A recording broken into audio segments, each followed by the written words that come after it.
Ladies and gentlemen, welcome back to Ecuador. In the previous episode, I showed you the northern part of La Sierra. We saw its beautiful nature, visited indigenous towns, and stayed at off-the-grid places. We left off at one of such places at the base of Cotopaxi volcano, from which I am continuing my journey. Just so we're on the same page, let me remind you that my goal in Ecuador is to cover its highlands, the area called La Sierra. If you're enjoying my content, please subscribe to my channel and hit that like button, and let's get moving. As I was making my way south through La Sierra, the initial goal was to go closer to Cotopaxi volcano. However, due to some complications, which I will talk about later in this episode, I've decided to change my plans and make a quick detour to Ecuador's Amazon by heading towards a province of Pastaza. The Ecuadorian Amazon, also known as El Oriente, is home to one of the most biodiverse places on the planet. It is a part of Amazon rainforest that stretches from Brazil through Venezuela, Colombia, Bolivia, and Peru. It is hot, humid, and rains pretty much every day. El Oriente is also home to three major indigenous groups. The tribe called Huarani, remember the shrinking head custom from episode 1? Shuar and Quichua. I was extremely excited to drive through this area as it was my first time entering the Amazon, and I must tell you, I was instantly awarded with its magnificent beauty. A province of Pastaza is located in the eastern jungle of the Ecuadorian Amazon region. Since it sits much lower than the La Sierra highlands, I started to notice a change in climate and nature around me. All of a sudden, everything just became so green. Another phenomenon that I started noticing was the waterfalls. They were running straight through the highway and I couldn't help myself but stop a few times to capture it on tape. I was heading towards a small town called Puyo, and until recently it wasn't easily accessible. But kudos to Ecuadorian authorities for paving the roads and making this drive so epic. Approaching Puyo, I found this viewpoint right off the main road, and I've decided to take a closer look at the Amazon. I must say, Ecuador has impressed me once again.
Damn, I'm gonna miss waking up to these views.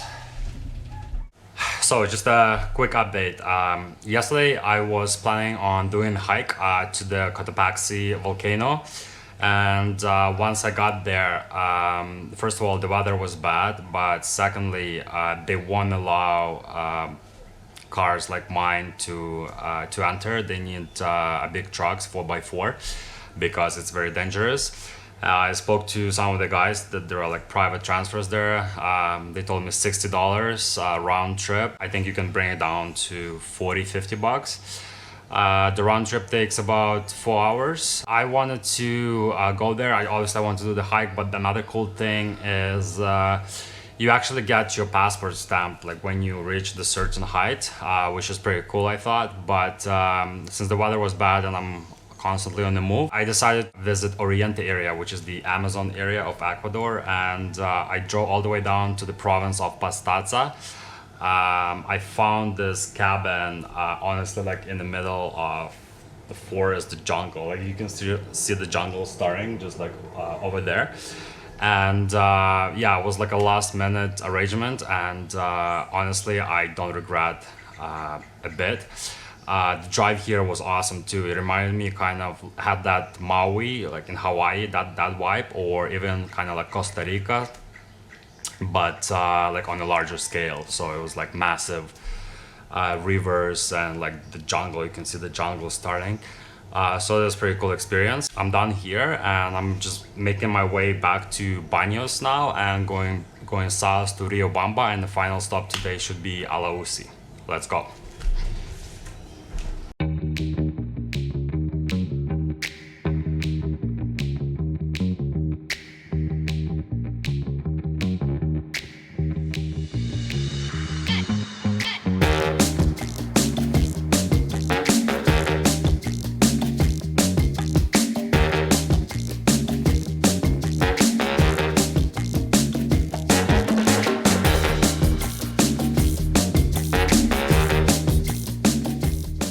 About 20 kilometers to Baneos, I had to make a quick stop to see a famous attraction around here.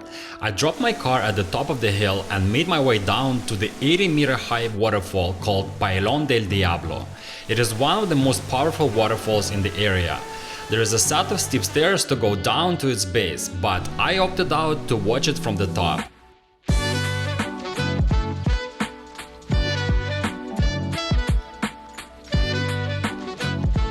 The place itself isn't that large, but the addition of a suspension bridge makes it very photogenic. I spent around 30 minutes here before heading towards Baneos.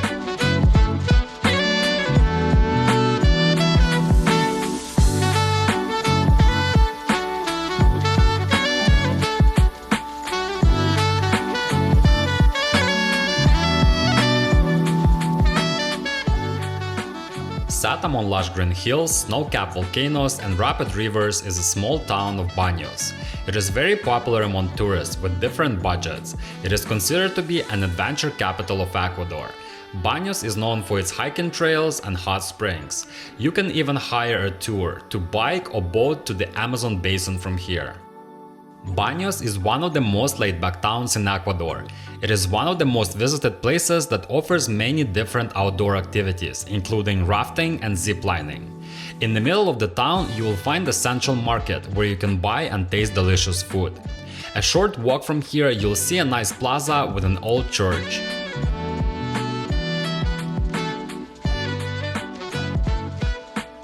Overall, I enjoyed walking around this town, though for me personally it seemed a bit overwhelmed with tour operators, pricey spas, tons of hotels and shops.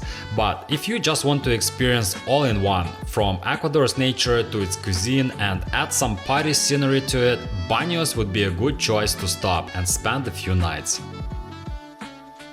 My favorite part about Baneos was its surroundings. One of such sights I was lucky to catch on my way out of town. The mighty volcano Tungurahua, which is still active, was a perfect addition to an epic list of nature's miracles of La Sierra. So I just left Baneos and I'm heading south towards the town of Aloisi, planning to make a small stop at the village of Rio Bamba. But let's talk about driving through La Sierra. As you may know, there is a motorway called Panamericana that goes all the way through La Sierra, in fact through Ecuador, and also it is the longest motorway in the world, actually in Guinness Book of Records. Technically you can go all the way from Argentina to Alaska. This is the motorway that connects South and North America. Here in Ecuador, it is in very good condition. It's very pleasant to drive here. So far, I had no issues. However, there are a few things to know. As you may know, in La Sierra, it's a mountainous region and there's a lot of twists and turns here. So you gotta pay very good attention to where you're going. Second thing, the local drivers speed here like crazy and they don't use no signals, nothing. They just blow by you. It is easy to get intimidated by it and pressed into driving very, very fast to keep up with them. I would not recommend this because it is actually very dangerous. I've seen a few landslides on the way. There were like piles of rocks blocking the whole lane. It happens quite often. And the other thing is that there's so much natural beauty here. I'm literally like spinning my head around and just looking around, and I caught myself a few times not paying attention to the road, which is a big no-no. But having said that, if you're driving carefully, if you're paying attention, not speeding, it's a very pleasant drive, and you should have no problem making this drive from the north to south. Rio Bamba is located in the middle of La Sierra. It has a small town feel to it, but it's actually somewhat deceiving because it is the third largest city in Ecuador. It reminded me of a smaller version of Quito. Around the city center you will notice a lot of colonial architecture with colorful buildings and old churches. It is a charming town with cobblestone roads and narrow streets. At the same time, there is significant indigenous presence here. A large number of indigenous people stroll around dressed in their traditional clothes. The main attraction here is the highest volcano in Ecuador called Chimborazo. I saw it approaching the town and the views were incredible, but unfortunately once I arrived it got cloudy and I wasn't able to capture it on camera. On the bright side, it is the reason for me to come back and see it firsthand. And if Rio Bamba had a lot of indigenous people, my next stop, a village called Guamote, was full of them. It is located south of Rio Bamba and is famous for its non-touristy marketplace, spreading across the train tracks that run through the village. If you happen to be in this area, please remember that this is one of the poorest areas in Ecuador. And there is a reason for it. People from here suffered from long-standing discrimination going centuries back. They were denied education and treated as lower class. Please keep this in mind when you come here and treat them with respect. At first glance, they don't seem to be very open to foreigners, but trust me, they are very kind people. Guamote was a very unique experience. I love the authenticity of this place and its organic produce.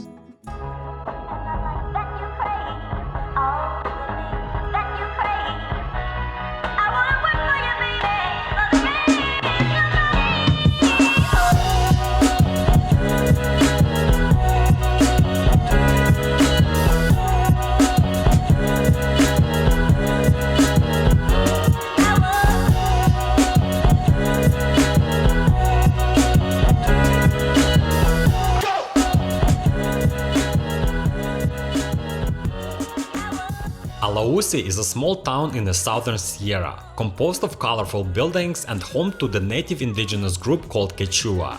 It is most famous for being a starting point of a railway route to the hair-raising trip down the rocky slopes of Andes. Aloisi train station is very popular among tourists and it is a part of famous Nariz del Diablo route that starts in Rio Bamba with the views of Chimborazo volcano, goes through Guamote, remember those trucks at the marketplace, and finally passes through Aloisi before hitting a very steep mountaintop. It is indeed a very scenic ride, but it's worth noting that it came at a huge cost.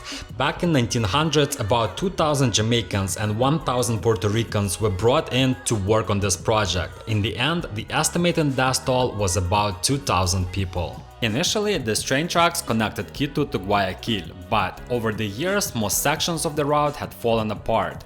Nariz del Diablo remained intact due to its scenic route and popularity among tourists. At the time of my visit and due to current situation in the world, the railway tracks were out of service. So I walked around the town, snapped a few pictures and continued my journey down south.